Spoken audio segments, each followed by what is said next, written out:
हे सुंदर आत्माओं, क्या कभी ऐसा हुआ कि आपका हृदय प्रेम से लबालब हो, आपकी आत्मा करुणा की लहरों पर नाच रही हो और आपका मन दूसरों की सेवा के लिए बेकरार हो? खासकर आप, हे चुने हुए, जिनके जन्म के साथ ही एक दैवीय पुकार आई थी। आपका जीवन कोई साधारण कहानी नहीं, यह एक पवित्र मिशन है, दूसरों को ऊपर उठाने, अंधेरे में किरणें बिखेरने और बिना हिसाब रखे सब कुछ देने का। लेकिन रुकिए, एक पल ठहरिए और सुनिए। क्या होगा अगर मैं कहूं कि हर वह इंसान जिसे आप अपनी पूरी ताकत से थामते हैं, वह आपकी मदद का हकदार नहीं? क्या होगा अगर कुछ लोग आपके प्रकाश की ओर सिर्फ इसलिए खींचे चले आते हैं ताकि वे उसे बुझा सकें? सच सुने, कुछ आत्माएं उपचार नहीं बल्कि आपकी ऊर्जा की भूखी होती हैं। वह दैवीय शक्ति जो आपके भीतर जल रही है। और भगवान ने हमें साफ साफ चेतावनी दी है उन लोगों के बारे में जो इस पवित्र अग्नि को चुराने की कोशिश करते हैं। आज इस संदेश में हम पर्दा उठाएंगे उन 8 प्रकार के लोगों से जिन्हें भगवान ने कहा है कि आपको कभी मदद नहीं करनी चाहिए, क्योंकि हर रोने की आवाज सच्ची नहीं होती। कुछ तो बस छिपे हुए जाल हैं जो आपके प्रकाश को निगलने के लिए बिछाए गए हैं। इससे पहले कि हम इस रहस्यमयी यात्रा में गोता लगाएं, एक पल रुककर अपने दिल की सुने। क्या आप थक गए हैं? क्या आप हमेशा वही हैं जो सबको संभालता है, सबको देता है, सबका बोझ उठाता है? अगर हाँ, तो यह संदेश आपके लिए एक दैवीय निमंत्रण है। यह कोई साधारण वीडियो नहीं, यह एक रहस्योद्घाटन है जो ठीक उसी समय आपके पास आया है जब आपको इसकी सबसे ज्यादा जरूरत थी। तो चलिए अभी टिप्पणियों में वंडन बायोवर लिखें और दैवीय आशीर्वाद व ऊर्जा की सुरक्षा को अपने जीवन में आमंत्रित करें। और हाँ, इस सनातन योद्धा चैनल को सब्सक्राइब करना न भूलें। यह आप जैसे चुने हुए लोगों को जागृत करने, आपकी असली शक्ति याद दिलाने और आध्यात्मिक जाल से बचाने के लिए बना है। अब आइए उन 8 प्रकार के लोगों को उजागर करें जिन्हें भगवान ने कहा है कि आपको कभी मदद नहीं करनी चाहिए। तैयार हैं? मंच तैयार है और सत्य का प्रकाश चमकने वाला है। बार बार गलती करने वाला कभी ऐसी थकान महसूस की है जो मेहनत से नहीं बल्कि उन लोगों को ढोने से आती है जो खुद को संभालने से इनकार करते हैं। ये हैं बार बार गलती करने वाले, वे जो एक चक्र में फंसे हैं, न कि किसी यात्रा पर। वे गिरते हैं और सीखने के बजाय आपकी ओर देखते हैं कि आप उन्हें हर बार उठाएं। वे आंसुओं की नदियां बहाते हैं, माफी मांगते हैं, नई शुरुआत की बातें करते हैं, लेकिन उनकी माफी की स्याही सूखने से पहले ही वे वही गलतियां दोहराते हैं। रामायण में जब रावण बार बार अपनी अहंकारी राह पर चलता रहा, भगवान राम ने उसे चेतावनी दी थी। यह कोई कहानी नहीं, यह एक दैवीय संदेश है। भगवान कह रहे हैं, अगर तुम उन्हें उनके कर्मों के फल से बचाते हो तो तुम मेरे कार्य में बाधा डाल रहे हो। आप उनकी मदद नहीं कर रहे, आप उनके उद्धार को टाल रहे हैं, आप उन्हें बचा नहीं रहे, आप उनकी प्रगति को रोक रहे हैं। हे चुने हुए, सुन लो, हर कोई ऊपर उठना नहीं चाहता। कुछ लोग अपने गड्ढे में ही सुख तलाशते हैं। और अगर तुम बार बार अपनी रस्सी नीचे डालते हो तो सावधान, कहीं तुम खुद न गिर पड़ो। तुम्हारा प्रकाश एक अनमोल खजाना है।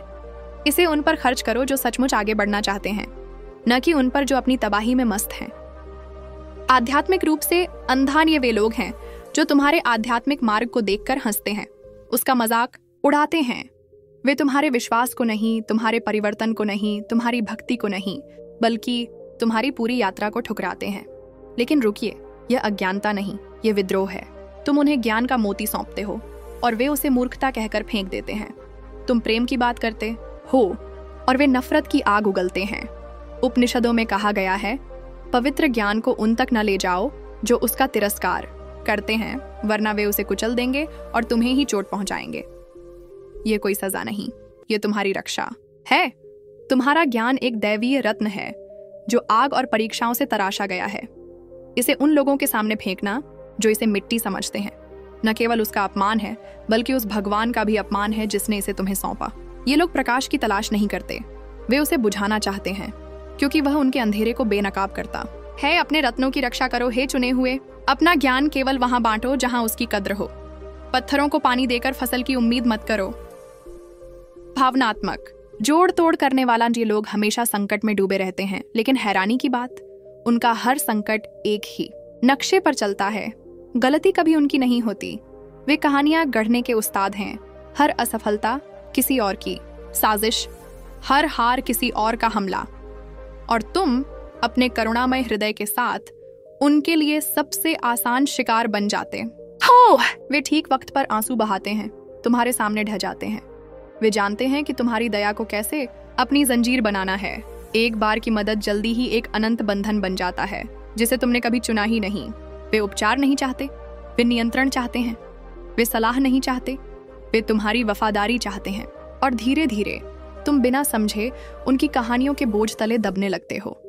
लेकिन अब जागो, तुम दूसरों को ऊपर उठाने के लिए जन्मे हो, न कि उनकी भावनात्मक जेल में कैद होने के लिए। गीता में भगवान श्री कृष्ण कहते हैं, मुक्ति के लिए कर्म करो, बंधन के लिए नहीं। भावनात्मक जोड़ तोड़ एक छिपा हुआ जाल है। उस बोझ को उठाने से मना कर दो जो वे खुद नहीं संभालना चाहते। तुम उनके उद्धारकर्ता नहीं, भगवान हैं। उन्हें अपना काम करने दे, प्रेम के साथ, बिना अपराध बोध के आगे बढ़ जाओ। फायर, ईर्ष्यालु आत्मा। ईर्ष्या कोई साधारण भावना नहीं, यह एक चुपके से वार करने वाला हथियार है। यह मुस्कुराहटों की परछाइयों में छिपती है, बधाई के शब्दों की चुप्पी में सांस लेती है। ये लोग अक्सर तुम्हारे सबसे करीब होते हैं, दोस्त, रिश्तेदार, सहकर्मी, लेकिन उनके हृदय में तूफान मचा होता है। जब भी तुम ऊपर उठते हो, जब तुम्हारा प्रकाश चमकता है, वे उसे देखते हैं और उत्सव की बजाय मन ही मन षड्यंत्र रचने लगते हैं। रामायण में कैकेयी की ईर्ष्या ने राम को वनवास भेज दिया। यह कोई कहानी नहीं, यह एक चेतावनी है। ईर्ष्यालु लोग मदद मांगने का नाटक करते हैं, लेकिन असल में वे तुम्हारी उड़ान से जलते हैं। उन्हें गुस्सा है कि उन्हें तुम्हारी जरूरत पड़ रही है। वे तुम्हारी प्रशंसा नहीं कर सकते क्योंकि तुम्हारा प्रकाश उनके अंधेरे को बेनकाब करता है। और अगर तुम सावधान नहीं रहे तो तुम अपने ही दुश्मन को ताकत दे दोगे। अपनी फसल की रक्षा करो, हे चुने हुए। ईर्ष्या को दया का पात्र मत समझो, उससे भागो। पैन, कृतघ्न। क्या तुमने कभी उस गहरी थकान को महसूस किया है जो उन लोगों में दिल और आत्मा डालने से आती है जो तुम्हारे प्रयासों को उनका हक समझते हैं? तुम अपना समय, अपनी ऊर्जा, अपना प्रेम सब कुछ दे देते हो और वे उसे ऐसे लेते हैं जैसे तुम उनके कर्जदार हो। तुम इसे प्रेम कहते हो, वे इसे उनकी बपौती समझते हैं। और सबसे दुखद बात, तुम और न देने के लिए खुद को दोषी ठहराने लगते हो। लेकिन अब रुक जाओ। महाभारत में भगवान श्री कृष्ण ने अर्जुन को बताया, जो हृदय कृतज्ञता नहीं दिखाता वह दैवीय कृपा से दूर रहता है। कृतज्ञता कोई छोटी कमी नहीं, यह एक आध्यात्मिक रोग है। जो धन्यवाद नहीं दे सकता वह और अधिक पाने के लिए तैयार नहीं। कृतज्ञता दरवाजे खोलती है, कृतज्ञता कृपा के द्वार बंद कर देती है। बिना तलहटी के गड्ढों में डालना बंद करो। कुछ लोग उसका तिरस्कार करते हैं जिसे दूसरे संजोते हैं। अपनी दया को उपजाऊ जमीन की ओर मोड़ो। अपने मूल्य का सम्मान करके भगवान का सम्मान करो। ऊर्जा चूसने वाला जो लोग न पैसा मांगते हैं, न सलाह, न कोई ठोस मदद, लेकिन वे जो चाहते हैं वह कहीं ज्यादा खतरनाक है। तुम्हारा प्रकाश, तुम्हारी शांति, तुम्हारी उपस्थिति। हर बार जब तुम उनकी संगति से निकलते हो, तुम खोखला, थका हुआ और आध्यात्मिक रूप से टूटा हुआ महसूस करते हो। यह कोई संयोग नहीं, यह एक आध्यात्मिक युद्ध है। ये लोग परजीवियों की तरह काम करते हैं। वे तुम्हें बार बार फोन करते हैं, न जुड़ने के लिए बल्कि तुम्हारी ऊर्जा चूसने के लिए। वे ड्रामा, अराजकता और नकारात्मकता का तूफान लाते हैं और तुम्हारी शांति को अपनी दवा बनाते हैं। लेकिन खतरा सुनो, अगर तुमने अपनी ऊर्जा की रक्षा न की तो वे उसे तब तक खींचेंगे जब तक तुम में कुछ बचेगा ही नहीं। गीता में श्री कृष्ण कहते हैं, अपने हृदय की रक्षा करो क्योंकि उससे ही जीवन का प्रवाह होता है। तुम्हारा हृदय, तुम्हारी ऊर्जा, यह तुम्हारा दैवीय खजाना है। इसे उसी तरह संभालो जैसे अपनी जान को। हर कोई तुम्हारे प्रकाश का हकदार नहीं। कुछ लोग इसे सिर्फ बुझाना चाहते हैं ताकि अपने अंधेरे में कम अकेला महसूस करें। नकली समर्थक ये लोग तब सबसे जोर से तालियां बजाते हैं जब तुम गिरते हो, और जब तुम आसमान छूते हो तो उनकी जुबान को लकवा मार जाता है। ये वही हैं जो तब प्रकट होते हैं जब उन्हें कुछ चाहिए, जो तुम्हारे सामने मुस्कुराते हैं लेकिन पीठ पीछे नजरें फेरते हैं। उनकी मदद में शर्तें होती हैं, उनकी तारीफ में छिपी ईर्ष्या। वे तुम्हारा समर्थन करते हैं लेकिन सिर्फ तब तक जब तक तुम उनके नीचे रहो। जिस पल तुम्हारा सूरज उनकी चांदनी से ज्यादा चमकता है, उनकी वफादारी आलोचना में बदल जाती है। रामायण में शूर्पणखा ने राम के प्रति मित्रता का ढोंग किया, लेकिन उसका इरादा विनाश था। यही नकली समर्थकों की असलियत है। वे अपनी नाराजगी को चिकनी बातों में छिपाते हैं, लेकिन तुम्हारा विवेक तुम्हारा हथियार है। उपनिषद कहते हैं, जो चापलूसी और मीठी बातों से धोखा देते हैं वे सत्य की नहीं अपनी भूख की सेवा करते हैं। तुम भोले नहीं, तुम अभिषिक्त हो। उन रिश्तों को पानी देना बंद करो जो फल नहीं देते। हर मुस्कान सच्ची नहीं, हर मदद का हाथ पवित्र नहीं। कुछ लोग तुम्हारे तूफानों की तारीफ करते हैं और तुम्हारे सूरज को कोसते हैं। उनके हृदय भगवान को सौंप दो और तुम सत्य के रास्ते पर चलते रहो। छिपा हुआ राक्षस। हाँ, हम अब सबसे गहरे सच तक जा रहे हैं। हर इंसान जो तुमसे मिलता है वह सिर्फ एक संघर्षशील आत्मा नहीं होता। कुछ लोग आध्यात्मिक रूप से उन शक्तियों से बंधे हैं जो भगवान की नहीं।